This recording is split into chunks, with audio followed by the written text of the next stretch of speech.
ధర్మ సందేహాలు కార్యక్రమానికి తిరిగి స్వాగతం. గురుగారు, మరో ఉత్తరం చూద్దామండి. వరంగల్ నుండి ఉమా మహేశ్వరి గారు పంపించారు. ధనుర్మాస వ్రతం ఆచరించేవారు పూలు ధరించకూడదా, నేతిని ఉపయోగించవచ్చా అంటూ రాశారు. తిరుప్పావై మనకు చెప్పుకున్నాం. అమ్మ ఆ వ్రతాన్ని మనకు చెప్పినది, అంటే మనను ముందర పెట్టుకుంది. ఎలా పెట్టుకోవాలి? ఆమె పెరియాళ్వార్ అనేటువంటి ఒక భక్తుడు, విష్ణు చిత్తులు అంటారు. అతను పరమభక్తాగ్రేసరుడు. వివాహాలు, సంతానాలు, సంసారాలు ఏమీ లేవు. ఓ 50 ఎకరాల భూమి ఉంది. దాన్ని శుభ్రంగా దున్ని పూల తోటలేసాడు. తులసి పూలు. 3 గంటలకు లేస్తాడు, తెల్లవారుజామున నీళ్లు పడతాడు, 4ంటికి స్నానం చేస్తాడు, తులసి పూలు తెంపుకుంటాడు, అనుష్ఠానం చేసుకుంటాడు, మాల అల్లుతాడు, స్వామికి ఇస్తాడు, వస్తాడు. అంతే, ఇంకో పని ఏం లేదు. దేవాలయంలో ప్రసాదం ఇచ్చి తింటాడు, పడుకుంటాడు. వంట లేదు, వార్పు లేదు, సంపాదన లేదు, భిక్షాటన లేదు, సంసారం లేదు. ఆ మహానుభావుడికి అతన్ని అమ్మ తండ్రిగా ఎన్నుకుంది. మనం చెప్పుకున్నాం కదా, ఎలా పోవాలో. తల్లి వచ్చింది మన దగ్గర కోసమని. అతను తులసి కోసం భూమిని తవ్వుతుంటే అక్కడ దొరికింది. జనక మహారాజు యజ్ఞానికి దున్నుతుంటే సీతమ్మ దొరికిందే. అలా పెరియాళ్ళు వారు భూమిని తవ్వుతుంటే తులసి వనంలో కర్కటే పూర్వఫల్గుణ్యాం తులసీ కాననోద్భవాం, తులసీ వనంలో ఈమె దొరికింది. అమ్మాయి బాగుంది, సరే నాకు బిడ్డగా అనుకుందాం అని పెంచుకున్నాడు. ఇతను కొంచెం పెరిగిన తర్వాత ఇతనికి పరమాత్మే శాస్త్రజ్ఞానాన్ని, పాండిత్యాన్ని ఇచ్చాడు. ఆ పాండిత్యంతో ఆ రాజుగారి పెట్టిన ఒక పోటీలో తాను పాల్గొని గెలిచి ఇతన్ని ఏలు మీద ఊరేగించారు నగరం అంతా, ఈ పెరియాళ్ళు వారు. ఇతని ఊరేగింపు చూడటానికి ఆయన వచ్చాడు స్వామి పైనుంచి. స్వామిని చూచి, అయ్యో స్వామి నువ్వెందుకు వచ్చావయ్యా ఈ పాడులోకానికి, పాడైపోతావు, జనులు మంచివాళ్ళు కాదు, దృష్టి తగులుతుంది, పోవయ్యా, నువ్వు బాగుండాలయ్యా అని పరమాత్మ నీకు మంగళం, నీకు మంగళం, పల్లాండు పల్లాండు అని పల్లాండు పాడాడు స్వామి. అంటే భగవంతుడు బాగుండాలని కోరిన భక్తుడు. మనం అందరం ఏం కోరుతాం? నాకు ఆయుష్యం, నాకు ఆరోగ్యంగా, నేను బాగుండాలి, నా పిల్లలు బాగుండాలి, నా భార్య బాగుండాలి. నువ్వు నీ కర్మ ఏమన్నా కాదు, భక్తుడు కాదు, నువ్వు బాగుండాలి. భగవంతుడు బాగుంటే మనం అందరం బాగుంటాం అన్నవాడు పెరిగాడు వారు. అందుకే అతన్ని తండ్రిగా ఎన్నుకుంది తల్లి.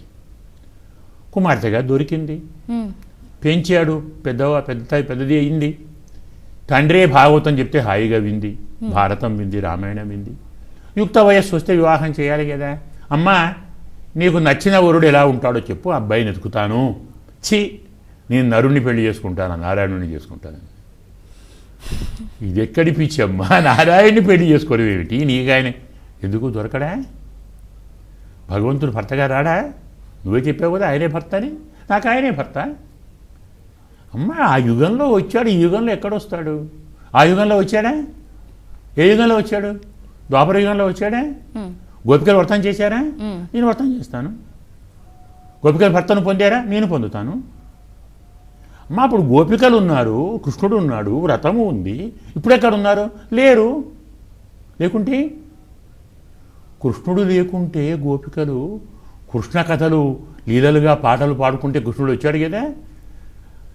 అనుకరణ చేశారా గోపికలు కృష్ణుడిని? గోపికలను అనుకరణ నేను చేస్తాను. నేనే గోపికను, వటపత్రశాయే కృష్ణుడు, ఉన్నమా తోటి చెరికైతలే గోపికలు, వ్రతం నేను చేస్తాను. అర్చామూర్తిని, విగ్రహాన్ని ఆరాధించి భర్తగా పొందుతాను.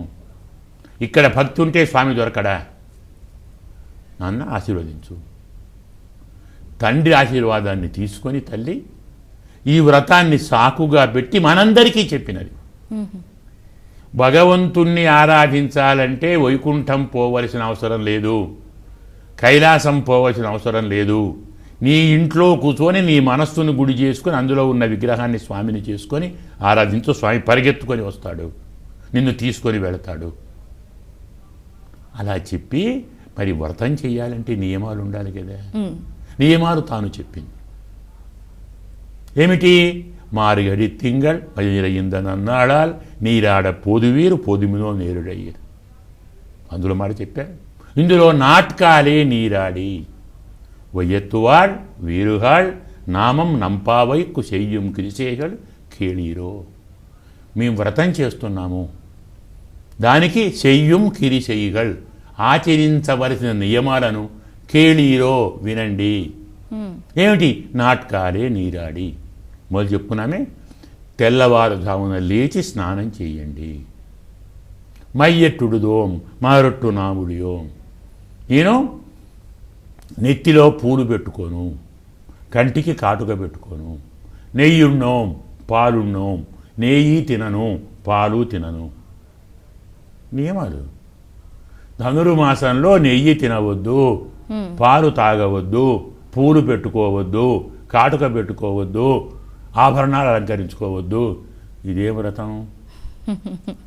అన్నీ ఆయనకే. చమత్కారం. ఇందులో ఎంత గొప్ప సత్యం ఉందంటే పరమ రహస్యం ఉంది. ఫలానా వ్యక్తి భర్త కావాలి అనుకున్న స్త్రీ అతన్ని భర్తగా పొందాలంటే అతనికి నచ్చే మేకప్ చేసుకోవాలి కదా. కాస్త మంచి చీర కట్టుకోవాలి, మంచి ఆభరణాలు పెట్టుకోవాలి, కమ్మగా పూలు పెట్టుకోవాలి, కంటికి కాటుక పెట్టుకోవాలి, కాస్త అందంగా కనపడాలి కదా. మరి ఇవేమో అన్నీ వద్దంటుంది ఏంటి? ఇదేం రూలు?